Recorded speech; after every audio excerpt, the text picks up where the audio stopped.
जय हिंद साथियों, स्वागत है आपका self study classes YouTube channel और ऐप में। दोस्तों, अभी तक अगर आपने सेल्फ स्टडी क्लासेस का ऐप डाउनलोड नहीं किया तो ऐप जरूर डाउनलोड कर लें। दोस्तों, आप हिंदी साहित्य का संपूर्ण कोर्स, टीजीटी पीजीटी का मॉडल पेपर, हिंदी साहित्य की 3000 प्रश्नों की टेस्ट सीरीज, इनको आपको दोस्तों इसमें एडमिशन आप ले सकते हैं कम से कम प्राइस में। ठीक है, तो आज जो तो हम डाउट्स वाले प्रश्नों को पढ़ने वाले हैं जो हमेशा एग्जाम में आते हैं। तो यहां पर बिल्कुल आपको ध्यान से सुनना है। आपसे एक प्रश्न पूछा जाता है कि उर्वशी के रचनाकार कौन है। डाउट्स नंबर 1, उर्वशी के रचनाकार कौन है। तब आपके मन में एक डाउट्स रहता है कि ये तो दिनकर की रचना है। ठीक है, एक डाउट्स रहता है। लेकिन दोस्तों, आपको पता है कि एक रचना जयशंकर प्रसाद की भी उर्वशी है। ठीक है, यहां पर दोनों विकल्प आपको दिए गए हैं। ठीक है, आपके विकल्प में ऐसे दोनों विकल्प नहीं दिए जाएंगे। जब आपका प्रश्न परीक्षा में पूछा जाएगा एक ही विकल्प आएगा। तो यहां पर डाउट्स में नहीं रहना। आपको क्या करना है, यहां पर अगर दिनकर ऑप्शन में आता है तो आप दिनकर लगाइए, और जयशंकर प्रसाद आता है तो जयशंकर प्रसाद लगाइए।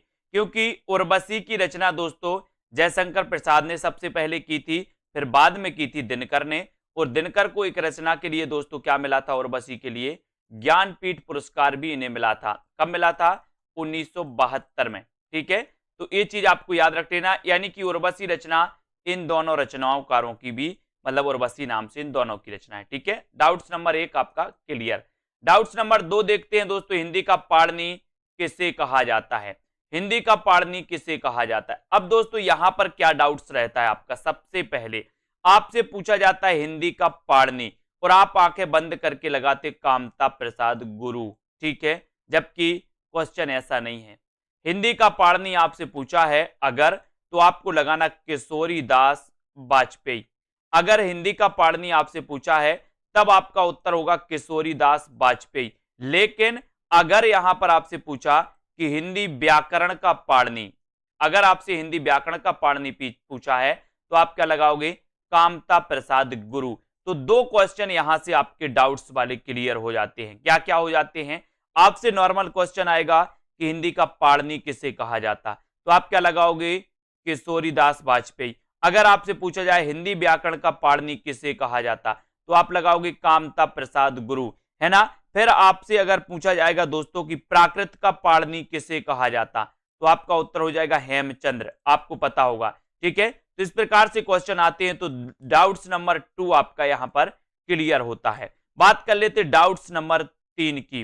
प्रयोगवाद शब्द का सबसे पहले प्रयोग किसने किया। अब यहां पर क्या डाउट्स रहता है दोस्तों, ये डाउट्स रहता है कि प्रयोगवाद का जब प्रवर्तन या प्रयोगवाद के जब प्रवर्तक अज्ञेय माने जाते हैं तो प्रयोगवाद शब्द का सबसे पहले प्रयोग भी किसने किया होगा, अज्ञेय ने। ऐसा आप मान बैठते अगर आपने नहीं पढ़ा तो। लेकिन आपको पता होनी चाहिए कि प्रयोगवाद शब्द का सबसे पहले प्रयोग किया था किसने, नंद दुलारी वाजपेयी ने।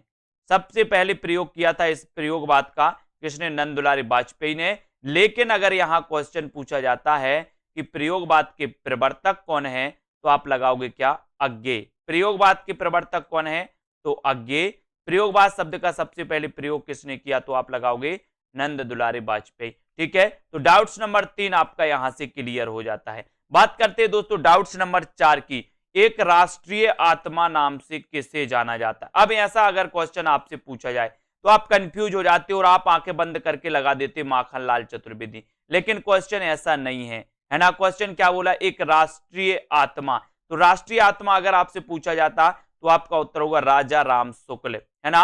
अगर आपसे पूछा जाएगा एक राष्ट्रीय आत्मा नाम से किसे जाना जाता, तो आप लगाते राजा राम शुक्ल। अगर आपसे पूछा जाता कि एक भारतीय आत्मा नाम से किसे जाना जाता, तो आप क्या लगाते दोस्तों, माखनलाल चतुर्वेदी। तो जो दो प्रश्न डाउट्स वाले आते हैं, आपसे पूछा जाएगा एक भारतीय आत्मा किसे जाना जाता, तो आप माखनलाल चतुर्वेदी लगाना। और एक राष्ट्रीय आत्मा नाम से किसे जाना जाता, तो आप क्या लगाओगे, राजा राम शुक्ल। तो डाउट्स नंबर 4 आपका बिल्कुल क्लियर। ठीक है, डाउट्स नंबर 5 है ना, अपभ्रंश का भवभूति किससे कहा जाता है। अपभ्रंश का भवभूति किसे कहा जाता है, तो यहां पर दोस्तों दो चीजें बनती हैं। एक तो पूछा जाता है अपभ्रंश का वाल्मीकि, है ना, एक अपभ्रंश का वाल्मीकि पूछा जाता है।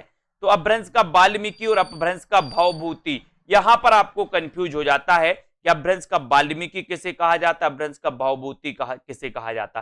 तो याद रख लेना, अपभ्रंश का भवभूति कहा जाता है दोस्तों पुष्पदंत को। अब हमें काय की भभूति लगाना है, बोले सर हम पुष्प की भभूति लगाएंगे, है ना। तो आपसे पूछा जाएगा अपभ्रंश का भवभूति किसे कहा जाता, तो आप उत्तर लगाओगे पुष्पदंत। लेकिन अगर आपसे पूछा जाए कि अपभ्रंश का वाल्मीकि किसे कहा जाता, तो आप क्या लगाओगे, स्वयंभू, है ना।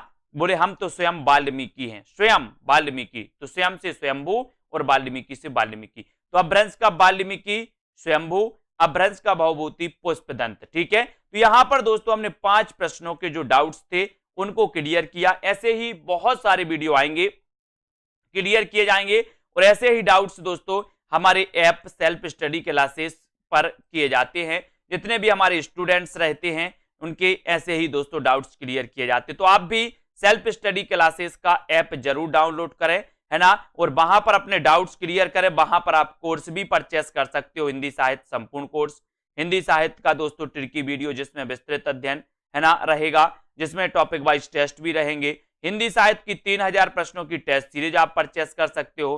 हिंदी साहित्य का दोस्तों टीजीटी पीजीटी का मॉडल पेपर लॉन्च हो गया, वो भी आप कर सकते हो। ठीक है, तो इसी प्रकार से आप जुड़े रहें, अपना अध्ययन करते रहें, और बहुत सारे ऐसे ही डाउट्स हम क्लियर करते रहेंगे, और आप वीडियो को शेयर जरूर करते रहें। ठीक है, आज के इस वीडियो के लिए बस दोस्तों इतना ही। वीडियो को लाइक, चैनल को सब्सक्राइब जरूर करें। जय